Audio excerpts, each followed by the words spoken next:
Então essa mudança de visão do time comercial, uma das, né? Mas essa acho que partindo daí a gente fez uma série de outras mudanças. Isso trouxe resultado muito, muito visível já.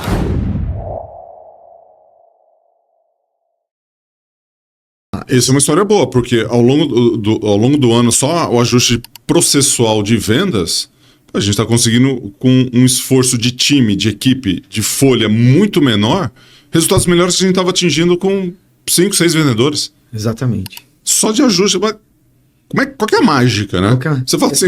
História até difícil de explicar. Por que você não fez isso antes? Sabe?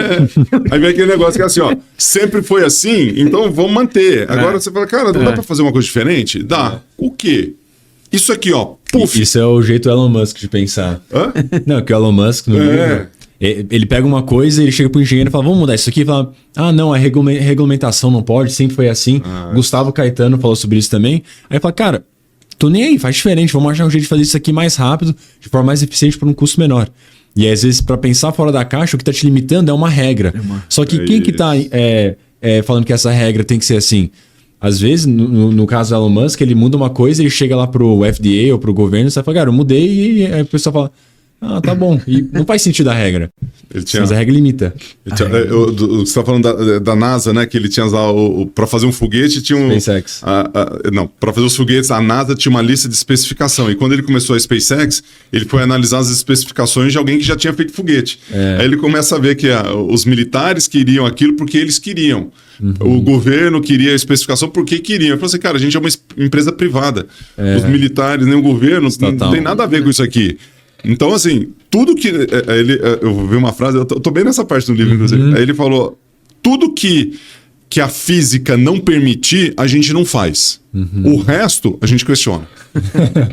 Legal. Uma bela de uma análise. Cara, se fisicamente, né, a gente não consegue, boa.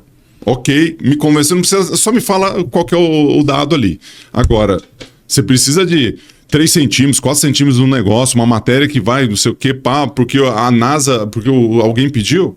E aí você questiona. Né? E é interessante porque a história da SpaceX é uma história, no começo foi só fracasso. Parecido com talvez alguns momentos da MGB com uma área que não estava dando certo, você não sabia por quê. Só que depois de tanto fracasso, de tanta coisa dando errado, você percebe que, era isso aqui que a gente precisava ajustar. E você pensa, mas parece ser fácil em retrospectiva, mas você teve que passar por tudo aquilo para você perceber a mudança. Exatamente. Mas fala de vendas e do processo, que eu acho que é legal, porque foi um questionamento que a gente viveu durante muitos anos, e assim, olhando para os 20 anos da metodologia, se eu pudesse voltar atrás, assim, cara, o que você mudaria? Eu mudaria o foco na área comercial. Porque e isso eu acho que é comum em todas as empresas. O cara tem um produto bom, ele resolve o cliente, ele tem algo que é palpável, que o cara ganha dinheiro, que o cliente ele olha e fala assim, nossa, que legal isso aqui. Mas a forma como você faz a oferta, você envelopa e você tem o processo de quem está vendendo ali, ele é falho. E se eu voltasse lá no dia 1, cara, eu faria isso. Cara, vamos começar pela área comercial, porque o produto a gente já tem. A gente inovou o mercado, estava na vanguarda, estamos na vanguarda o tempo todo. E talvez a grande virada de chave foi há uns 8 anos atrás que a gente estruturou o time de vendas. Teve uma mudança significativa, foi quando você teve um salto. E acho que esse ano de 24, que eu queria que você contasse, também uma mudança de olhar e uma organização do processo, ele está trazendo, a gente está colhendo os frutos recente, né? Faz uns 5 meses, 4, 5 meses que a gente está numa mudança, e os resultados eles estão vindo. Queria que você contasse. É um link direto com o que a gente conversou aqui sobre venda já. Uma venda tem um processo de mudança ali na mente do dono da escola de natação, mas também um impacto no time. Então a venda ela precisa acontecer de uma maneira muito natural. O cara precisa estar 100% do nosso lado. Então acho que essa...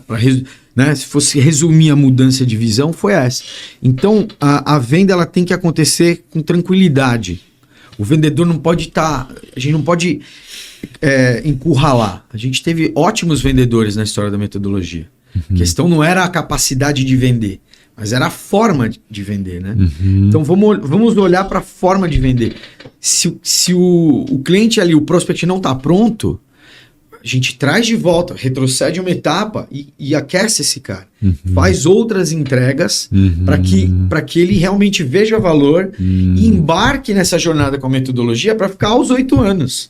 Para ficar mais do que isso. Em vez de forçar a venda. Em vez de você forçar a venda. Porque a venda ela tem essa natureza, né? Você tem uma meta, você tem um objetivo, é o motor da empresa, etc. Então, o vendedor ele bateu a meta do mês, virou o calendário, o cara tá de novo sob pressão. Então, já existe naturalmente, o departamento de vendas é o que mais tem obrigação de performar ali, né? Na natureza, na essência da área.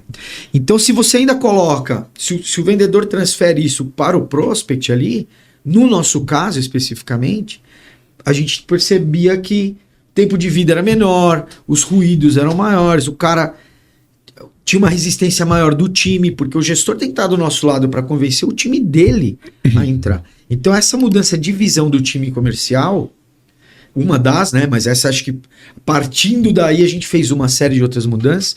Isso trouxe resultado muito visível já, né? E um conceito assim, do que é uma venda, né? Porque a turma acha que vender o quê? É quando cai o dinheiro na conta, quando assina o contrato, quando acontece os dois, quando efetiva, quando não efetiva e consolida a venda, né? Porque tem muita discussão nisso e às vezes a gente vê o vendedor, fiz a venda, beleza. Assinou o contrato? Ainda não, mas o cara falou que sim.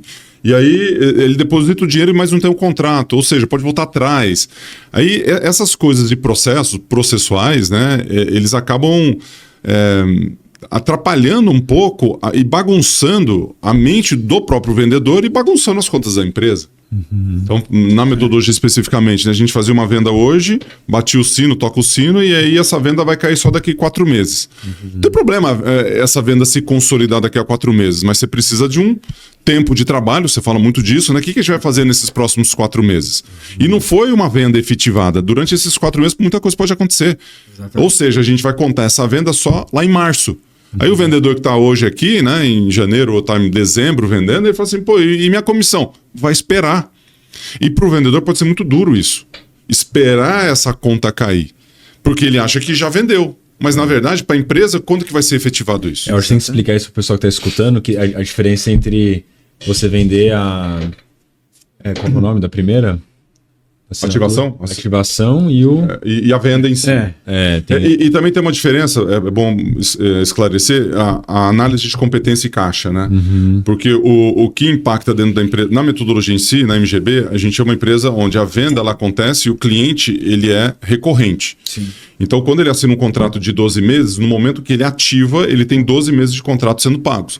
Ou seja, competência e caixa, para nós, para nossa visão de negócio, vai na DRE, você vai olhar lá, é competência e caixa a mesma coisa. Você vai no fluxo de caixa, tá lá pingando mensalidade mês a mês.